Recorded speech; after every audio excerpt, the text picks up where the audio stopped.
Oh hey guys, so today we are going to talk about how to boost or increase your levels of vitamin B12. Now, here's a fun fact that vitamin B12 is found in nature, but it is not found in plants nor animals. And because this one specific vitamin is like a superhero, then the question is that how do you get this vitamin? So how do you know if you're low on vitamin B12? What's the amount of B12 do you approximately require? And what will help you increase those levels of vitamin B12? If any of these questions are in your head right now, then well, stick with me till the end. Now I'll try and keep this simple. Now let's first understand that what does vitamin B12 do and why do you need it? Now vitamin B12 firstly is very important for the body's functioning, and it just functions like many other vitamins. And a few of them are production of red blood cells, neurological functioning, and also converts food into energy. And these are just a few out of the many functions of vitamin B12. But how do you know that you're low on vitamin B12? Well, here are a few things that you should notice. Firstly, if you're feeling tired. So imagine you're full of energy and suddenly you start feeling tired even after you've had a good night's sleep.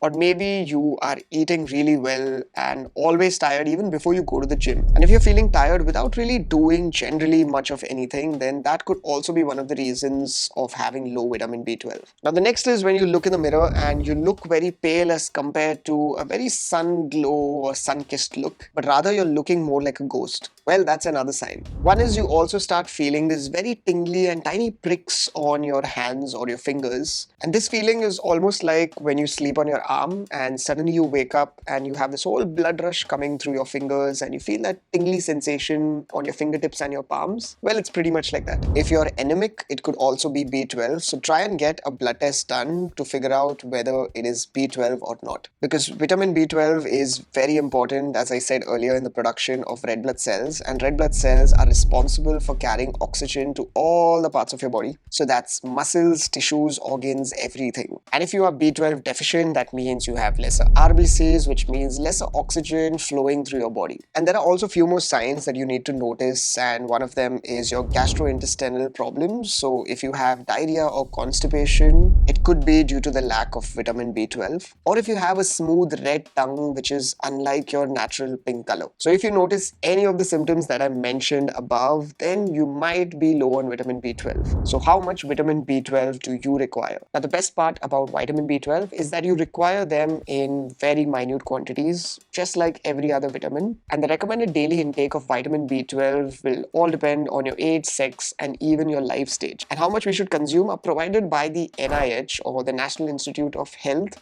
and all of these are in micrograms. So an infant that's up to 12 months would require around 0.4 micrograms. Children that are from the age of 1 to 18 years old will require from 0.5 micrograms to 2.4 micrograms. Adults 19 years and older would require 2.4 micrograms. If you're a pregnant woman, then you would require around 2.6 micrograms. And if you're a breastfeeding woman, then you would require a little more, which is around 2.8 micrograms. And these are basic guidelines for us to follow as a recommended daily intake. So now since we know about vitamin B12 and how much we require, now the main question is that how is it not found in plants and animals? Now here's a very interesting part. So now vitamin B12 is made by special bacteria and archaea in the environment. So it's not made by plants and nor animals. And this is mostly found in very healthy soil. Now plants and animals get their vitamin B12 either by directly eating the bacteria or by eating from other sources that have vitamin B12 in them. In fact, humans do the same. We eat foods that have vitamin B12 in them. So basically, it's like a food chain where everyone gets their vitamin B12 from something else. So B12 is synthesized by bacteria and archaea in the soil. So now, since you know how vitamin B12 is synthesized, well, what are the sources that you can get your B12 from? Well, the very first thing is you can try some traditional Indian fermented food like idli, dosa, or even dhokla for that matter,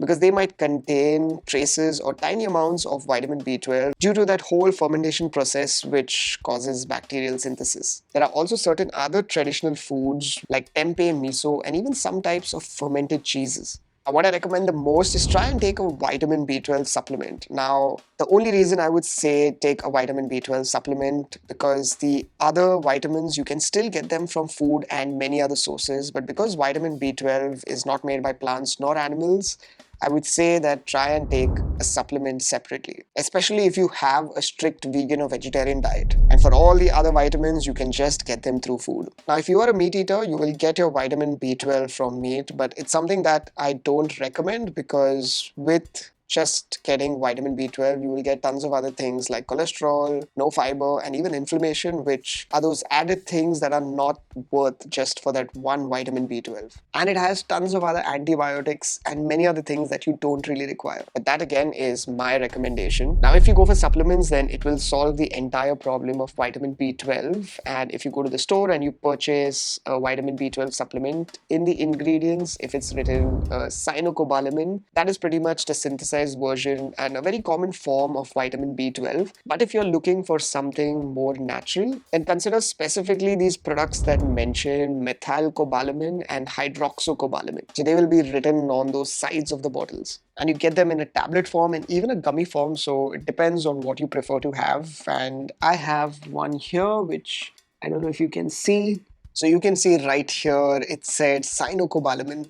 So before you buy the B12 supplements, do check the bottle. Now you also get certain kinds of supplements that are derived from natural food sources, and some of them are derived from certain types of algae like spirulina, where B12 is extracted from that and other plant materials, which are many a time suggested to be very good with vitamin B12. And even though there is a lot of debate on this, people still do consume them. Now, as we get older, our body's absorption of vitamin B12 and every other vitamin just gets weaker. And the older you get, you're more prone to getting a B12 deficiency. So try and consume foods that are also fortified with B12. Like if you love your breakfast cereals, then just make sure that they are fortified with vitamin B12. If you're someone who likes plant-based milk, which is like your almond, soy, or any other milk, just make sure that they are fortified with vitamin B12. For people who are vegan and vegetarian, a few other things that also you should check that are fortified with vitamin B12 before you purchase are your milk, your yogurt, or even if it's your tofu, just make sure that it's enriched with fortified vitamin B12. Now the next thing is nori sheets, and you must have noticed those cute little sheets that are used to wrap your sushi. So you can just incorporate some vegetables or avocados, tofu, anything to just make those sushi rolls. And those nori sheets or those seaweeds are very rich in vitamin B12. Now the next is nutritional yeast, which is a popular ingredient among vegetarians and vegans. So you can just sprinkle them around food, and most of them come with fortified B12 in it. And nutritional yeast kind of gives you a very cheesy like flavor, and it's also used to make vegan cheese. So if you're lactose intolerant, then you can go for something like a nutritional yeast. Now those were the food sources that you got your vitamin B12 for. Now I'm going to tell you two more unusual ways you get your vitamin B12. Now these will be rare, but you can always think over it. Now the unusual ways where you might find vitamin B12 is groundwaters, lakes, and even rivers. So you can find small amounts of vitamin B12 or tiny traces of them, especially if they're surrounded by very rich bacteria containing soil. That's why you notice people who stay or live in the mountain areas or places where the rivers are clean, they just source out water directly and consume them. But the problem for people who are staying in cities is that most of the water contains a lot of chemicals in it, so that's why it's not possible to get your B12 through the water that you get in cities. And the next one is if you know that you're in a place which is somewhere very naturey or like a forest or a native place where you have like this big farm, those organically grown fruits and vegetables will have traces of vitamin B12 on it. So basically you don't wash them, but you just dust them off and you can consume them. In fact, when I was a kid and it was summer and it was mango season, which is my favorite, we would go to this mango tree and we would pick up a stone and try to get that mango down. And after the mango fell down, after 30, 40 tries, we would just pick it up, dust it off our t-shirt, and eat it. In fact, in a lot of cultures, they would just pick up the food and they would not even wash them, and they would use them in their cooking methods, or they would directly consume them. And most of that fruit or vegetable would have a little bit of that soil residue in it. And as gross as it sounds, that's how people in the past have got their vitamin B12. But today we can't think of the same thing because of most of the food that comes to our places. Literally, the farms are sprayed with herbicides, chemicals, and tons of other things which contaminates the soil and mostly kills all those bacteria. Now here are a few things that could damage your intake of vitamin B12. One is try and minimize your cooking methods because cooking somehow destroys your vitamin B12. So try to go for light cooking and not heavy cooking like we do with a lot of Indian foods so you can preserve the B12 as much as you can. The next is medications. Now certain medications like antacids and many others that trouble the stomach can reduce the acid levels in the stomach, which will affect the absorption of B12. And third is excessive alcohol consumption. Now heavy alcohol consumption might also do the very same thing, which it will not allow the body to absorb vitamin B12. So try to avoid alcohol as much as possible, especially when it comes to excessive drinking. So there you have it, very cool ways to boost your vitamin B12. Don't really stress on it because you require them in very small quantities. So just try and consume all the food that I've mentioned and don't break your head on it. So just make better choices and you will get your vitamin B12. And if you have any questions and suggestions, do let me know in the comments. And until we meet again next, don't stress and be awesome. Rocher that.